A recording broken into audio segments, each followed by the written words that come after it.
Selamat pagi. Assalamualaikum warahmatullahi wabarakatuh. Om Swastiastu, Salam, Namo Buddhaya, Salam sejahtera untuk kita semua. Perkenalkan, nama saya Irwan Nur Essos MPD, salah satu dosen di program studi pendidikan sosiologi Fakultas Hukum dan Ilmu Sosial Universitas Pendidikan Ganesha. Pertama-tama saya akan menjelaskan tentang deskripsi singkat tentang mata kuliah ini. Mata kuliah ini akan membekali mahasiswa atau calon guru dan tenaga kependidikan tentang media pembelajaran sosiologi dengan fokus kajian meliputi yang pertama, konsep dasar media pembelajaran, teknologi pembelajaran, yang ketiga, perspektif belajar dan strategi pembelajaran, yang keempat, model-model pengembangan media dan teknologi, yang kelima, belajar melalui bahan cetak dan media visual. Yang keenam, belajar melalui media audio dan video. Yang ketujuh, pembelajaran jarak jauh berbasis teknologi informasi dan komunikasi. Yang kedelapan, pendidikan abad ke-21. Yang kesembilan, model pembelajaran abad 21. Yang ke-10, pembelajaran di era digital. Yang ke-11, integrasi teknologi informasi dan komunikasi dalam pembelajaran sosiologi 1, 2, 3, dan 4. Pembelajaran menekankan pada aktivitas mahasiswa melalui kegiatan diskusi atau pemecahan masalah dan mengoptimalkan penelusuran sumber-sumber belajar yang relevan dan mutakhir, termasuk hasil browsing dalam situs-situs di internet, dan pembahasan permasalahan dilakukan secara bersama-sama oleh dosen dan mahasiswa, diakhiri dengan elaborasi mengenai materi perkuliahan oleh dosen dan mahasiswa. Mata kuliah ini memiliki bobot 3 SKS. Perkuliahan ini memiliki 16 kali pertemuan, 7 pertemuan sebelum UTS, dan 7 pertemuan sebelum UAS. Perkuliahan ini akan menggunakan metode delivery, interaction, dan assessment. Pada perkuliahan ini akan dilaksanakan dengan metode ceramah dan diskusi interaktif dengan mahasiswa di dalam kelas dan akan dilakukan evaluasi di pertengahan semester dan di akhir semester. Adapun penilaian dalam mata kuliah media pembelajaran sosiologi ini ada 2 bagian. Yang pertama, penilaian proses sebesar 60% yang terdiri dari penilaian sikap 10%, partisipasi 10%, dan penyelesaian tugas sebanyak 40%.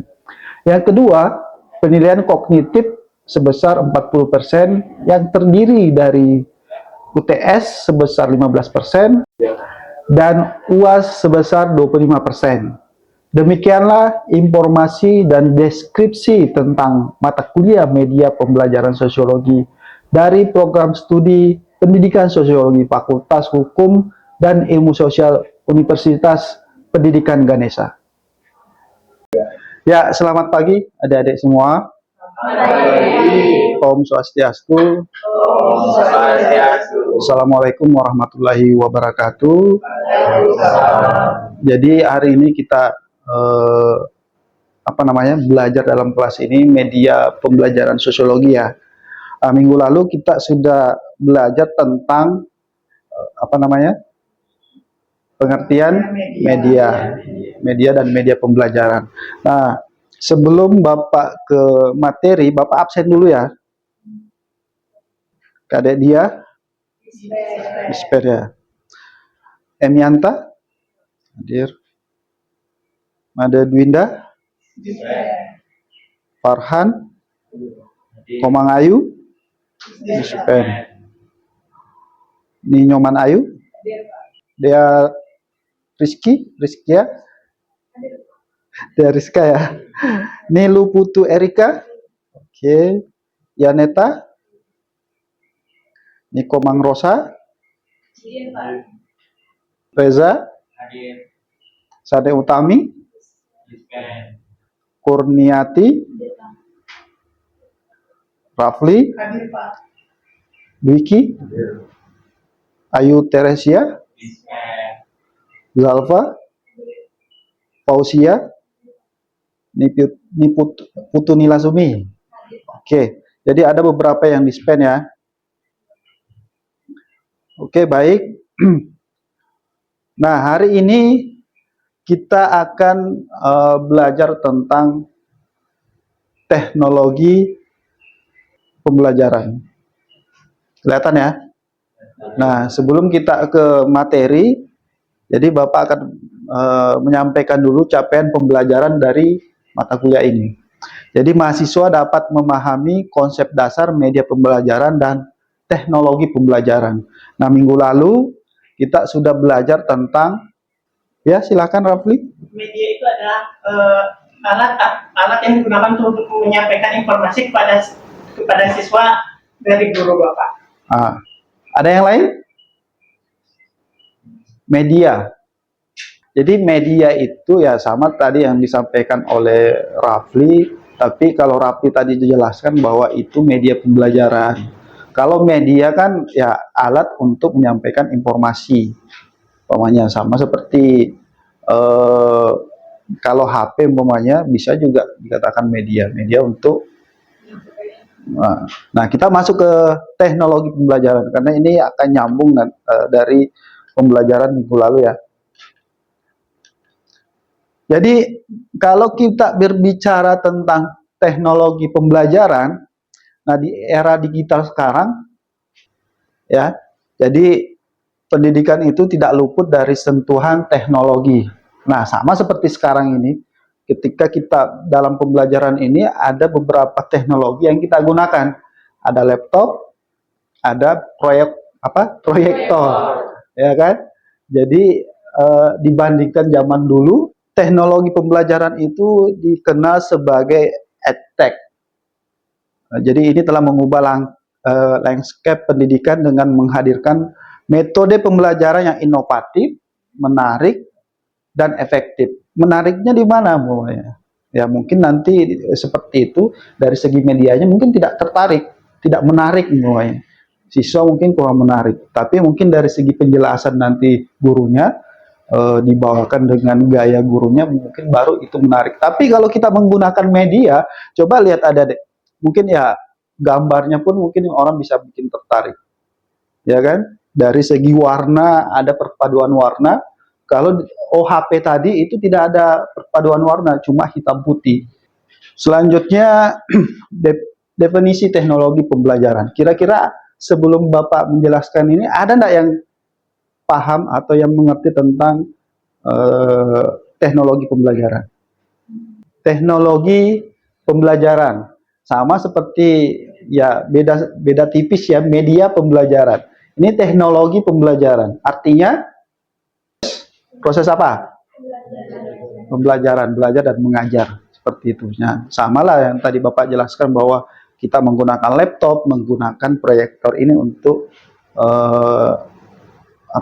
melaksanakan proses pembelajaran dalam kelas. Nah, inilah teknologi pembelajaran. Nah, sama seperti sekarang umpamanya. Mungkin beberapa tahun yang lalu kita cuma menggunakan laptop dan proyektor ini, tapi dengan perkembangan teknologi, ada namanya perkembangan perangkat lunak, sehingga ada istilahnya platform Zoom umpamanya. Learning. Nah, itulah perkembangan teknologi sehingga memudahkan kita untuk proses pembelajaran itu. Nah, jadi ini kurang besar ya. Dengan adanya teknologi pembelajaran itu akan meningkatkan akses. Apa itu? Jadi teknologi pembelajaran membuka akses pendidikan bagi semua orang. Artinya ya kalian walaupun di rumah bisa melakukan proses pembelajaran umpamanya. Bisa membuka internet, apa sih yang kalian akan cari? Nah, itulah teknologi. Terus personalization, teknologi pembelajaran memungkinkan guru untuk menyesuaikan materi dan minat masing-masing siswanya. Nah, sama seperti ya, kalau kita melihat sangat membantu yang namanya teknologi ini. Dulu guru-guru sama seperti Bapak kan hidupnya di zaman apa ya, masih belum modern. Artinya dengan menggunakan teknologi, ya anggaplah sekarang berbicara tentang masyarakat pesisir. Gurunya dosennya memberikan mata kuliah tentang masyarakat pesisir. Langsung bisa dengan teknologi ini mampu menyesuaikan materi dengan metode pembelajaran menurut kebutuhan dan minat masing-masing siswa. Seperti itu. Nah, interaktif, ada juga kecepatan dan efisiensi. Saya rasa ini mungkin Bapak tidak jelaskan seperti apa, tapi memang kalau kita berbicara tentang teknologi itu interaktif, artinya ya mampu menciptakan suasana pembelajaran yang interaktif antara, ya kalau dulu kan paling gurunya yang menjelaskan, tidak ada timbal balik antara guru dengan dosen umpamanya, atau guru dengan mahasiswanya atau siswanya, kan seperti itu ya. Jadi kalau dengan menggunakan teknologi ya guru itu mampu memberikan wawasan sehingga siswa itu lebih aktif di dalam kelas dengan menampilkan gambar-gambar. Nah, kecepatan dan efisiensi. Nah, kita tidak perlu lagi bawahnya Bapak sebagai guru ya. Bapak tidak perlu lagi ke perpustakaan untuk mencari buku pembelajaran yang harus Bapak ajarkan besok. Artinya efisiensinya tinggal googling materi apa, semua muncul. Itulah perkembangan teknologi, itulah teknologi pembelajaran. Artinya mampu mengefisienkan waktu kita untuk membuat materi segala macam, dan cepatannya juga tidak perlu lagi berlama-lama umpamanya saya harus pesan buku dulu, minggu depan saya harus mengajar ini, aduh saya tidak punya materi, saya harus beli buku dulu, itu kalau prosesnya lama, pesan. Ya bagusnya kalau sekarang kan teknologi juga sehingga pemesanan juga bisa secepat itu. Tapi dengan menggunakan teknologi komputer dengan internet, itu materi itu mampu kita dapatkan secepat mungkin. Artinya efisiensi waktu kita bisa minimalisir. Seperti itu. Nah, ini ada sedikit mungkin sejarah perkembangan teknologi pembelajaran. Mungkin Bapak tidak jelaskan panjang lebar, nanti silakan adik-adik mencari referensinya. Jadi perkembangan teknologi pembelajaran itu telah dimulai sejak lama. Ya, kalau kita berbicara zaman manusia purba pun, kalau di daerahnya Bapak di Sulawesi Selatan itu ada di Kabupaten Maros, ada gua leang-leang namanya kayaknya. Di situ ada gambar manusia prasejarah menggambar tangan, menggambar babi, menggambar tombak dengan menggunakan, ya bisa jadi menggunakan batu. Nah, jadi di abad ke-19 itu muncul mesin cetak yang memungkinkan akses terhadap informasi lebih luas dan merata, meningkatkan kesempatan belajar bagi masyarakat. Nah, ini masih mesin cetak, artinya di abad ke-19 itu bisa jadi sudah ada seperti koran ya, tapi belum berbentuk teknologi seperti ini. Baru alatnya yang bisa mencetak, terus dibagikan, dijual, dan seperti itu. Yang kedua, di abad ke-20, ini sudah muncul yang namanya radio. Nah, radio ini digunakan sebagai media pendidikan massal, menjangkau audiens yang lebih luas dan memperkenalkan konsep pembelajaran jarak jauh. Seperti dialog atau sandiwara, seperti apa istilahnya yang di Indosiar dulu tuh, yang film kausal ya, yang silat-silat apa gitu. Nah, di radio kita mendengarkan, dengan mendengarkan itu pemikiran jalan sama seperti apa yang disampaikan di radio. Nah, radio pada saat itu ya menjadikan pembelajaran bagi orang-orang yang mendengarnya, sama seperti informasi apa yang disampaikan. Terus nah, tahun 90-an internet dan platform itu berkembang pesat seperti sekarang ini. Bapak di SMA atau masuk kuliah tahun 2004, 2004 masuk S1 semester 1, cuma satu teman punya HP yang itu sejarah perkembangan teknologi secara singkat yang Bapak bisa sampaikan. Nah, kita beralih ke komponen teknologi pembelajaran. Jadi, teknologi pembelajaran terdiri dari berbagai komponen eh, yang saling terintegrasi. Nah, ini beberapa komponennya. Nah, ini perangkat keras. Perangkat keras, ya ini termasuk laptop ya. Bapak mungkin tidak perlu jelaskan, sudah tahu. Laptop, smartphone, proyektor, dan alat elektronik lainnya. Sekarang kan, ya kalau dulu jam tangan cuma bisa dipakai untuk melihat jam aja, waktu, oh jam. Sekarang jam tangan sudah bisa WA, bisa browsing dan sebagainya seperti itu. Itulah teknologi. Nah, perangkat lunak yang sama tadi Bapak sampaikan, ini apa namanya? Classroom, Google Classroom, pokoknya itu ya. Jadi intinya perangkat lunak itu yang ada di dalam perangkat keras ini. Jadi aplikasi-aplikasi ya. Ini konten digital. Ini sebanyak komponen dalam pembelajaran dalam teknologi ya. Jadi konten digital itu meliputi materi pelajaran dalam bentuk tes, gambar, provinsi umpamanya. Bapak mau belajar, tetap kalian harus dalam kelas. Ada kan namanya apa? Apalagi istilahnya itu? Hybrid, kelas hybrid. Artinya mungkin Bapak akan tampil di sini menggunakan laptopnya siapa, terus ada proyektor, Bapak menjelaskan di sini. Kan bisa kan? Nah, itulah teknologi. Artinya tidak ada alasan sebenarnya ketika seorang guru, seorang dosen tidak masuk, tidak memberikan materi. Dan seperti itu ya. Kalau memang tidak sempat hybrid umpamanya, buatlah video pembelajaran yang mungkin bisa dikirimkan kepada siswanya, atau setidaknya PPT yang dibuat terus dikirim, silakan pelajari, Bapak minggu depan baru bisa masuk umpamanya seperti itu ya. Ada enggak dosennya seperti itu? Ada ya, Pak Irwan kayaknya. Kalau kita bandingkan tanpa menggunakan teknologi,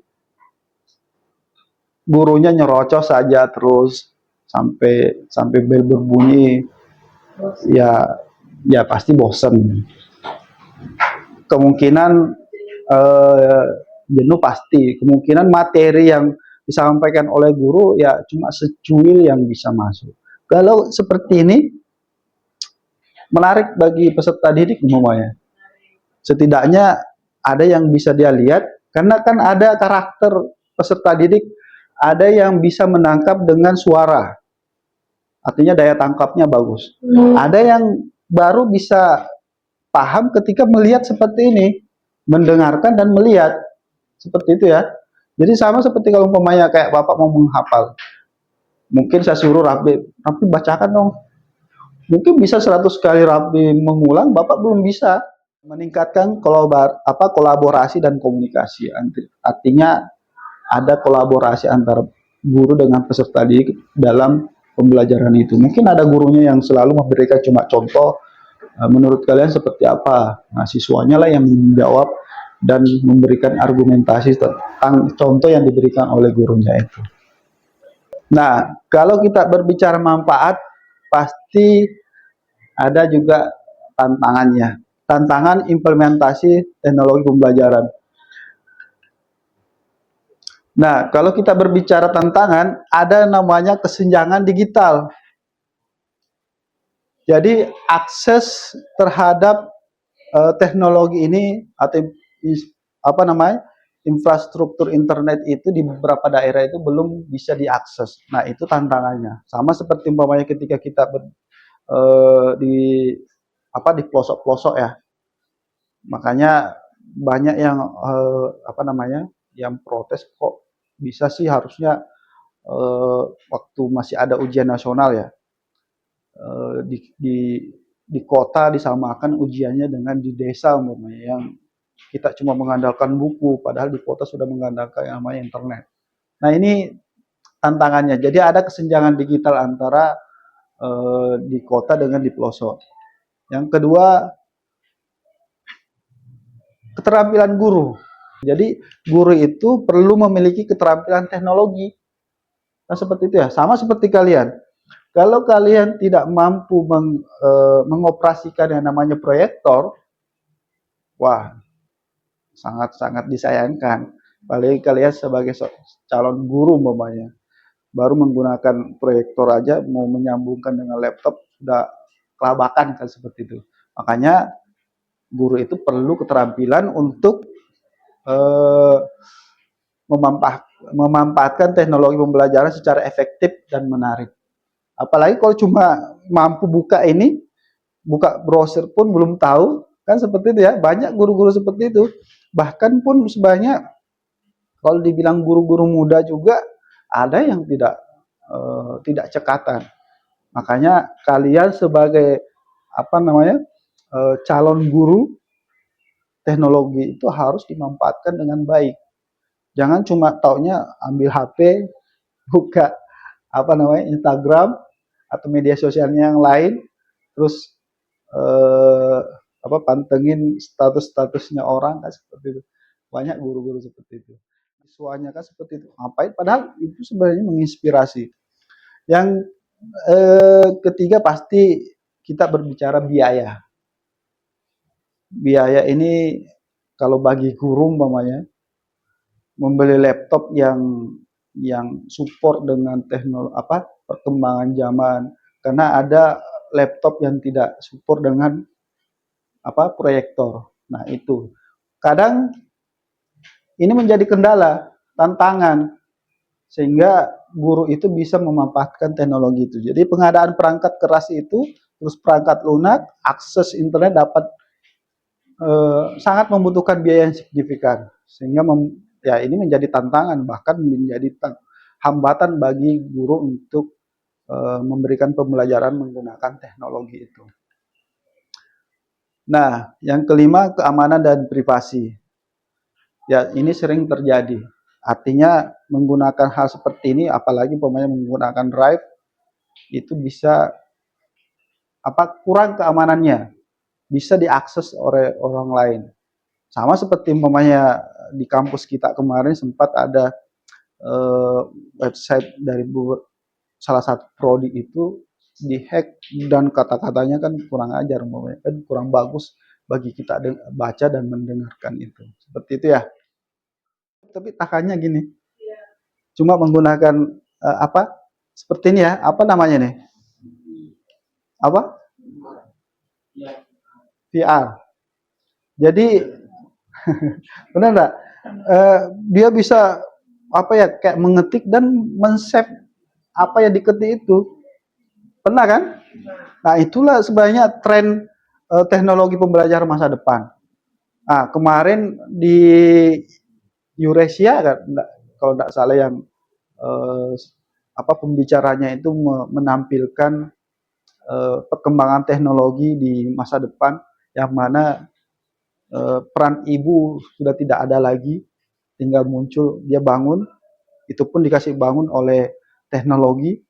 Masak pun kamu harus masak hari ini ada tutorialnya muncul, terus keluar tiba-tiba ada kayak drone datang memberikan sesuatu, pergi lagi. Artinya kayak kalian ini sudah mulai hilang, ngumpul tapi interaksi sesama tidak ada, semuanya gadget.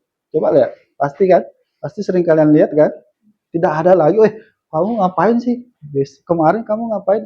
Ini tidak ada lagi komunikasinya antara mungkin bapak dengan Rafli komunikasi, tapi matanya di HP atau gadgetnya.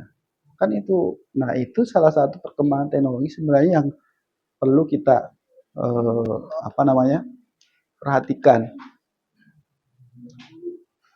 Realitas virtual atau VR dengan realitas augmented AR. Nah, kecerdasan buatan itu tadi yang Bapak jelaskan bahwa IA itu tidak bisa kita tinggalkan. Kita harus ada tugas dari Pak Irwan. coba cari pengertian teknologi pembelajaran menurut ahli umpamanya, tinggal masukkan di IE. Carikan saya pengertian teknologi menurut beberapa ahli. 100 ahli pun bisa langsung seret dengan beberapa detik sudah muncul. Apalagi kalau sudah berlangganan yang pro ya, seperti itu. Nah, game based learning, terus ada juga apa nih, blockchain ya.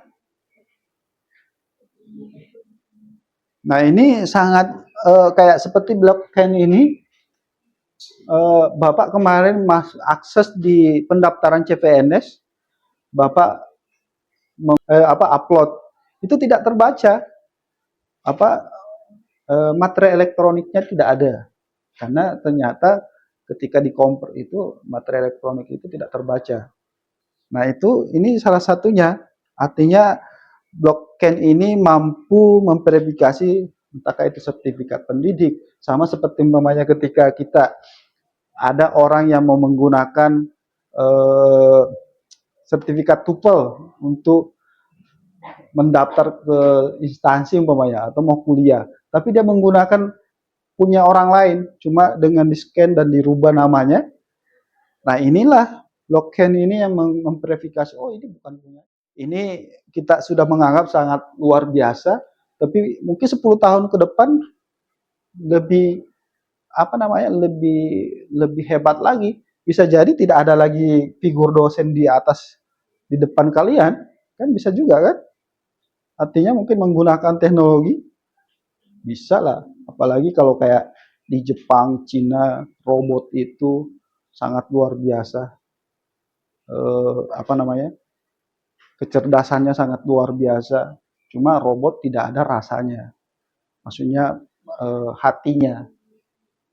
Mungkin robot bisa menjelaskan apapun yang kalian tanyakan, bisa dia jawab, tapi ada chemistry yang tidak bisa itu. Tapi kalau kita melihat perkembangan sekarang juga, di Jepang membuat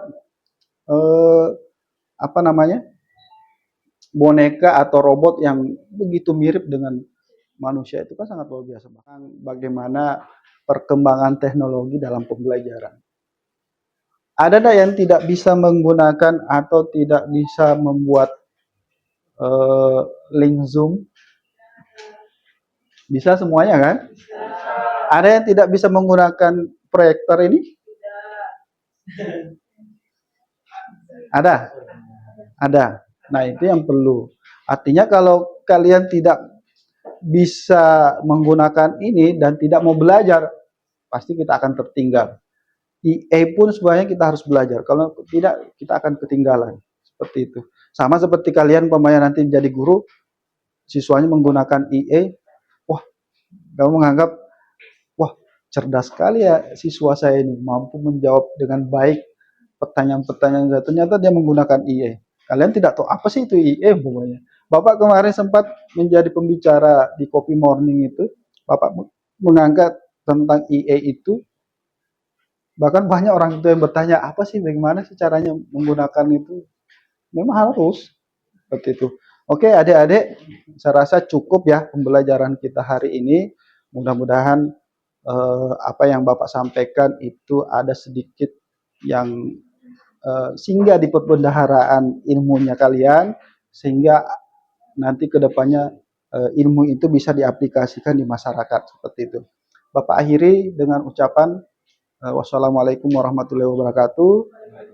Om Santi Santi Santi Om, dan selamat pagi. Ini masih pagi. Ya.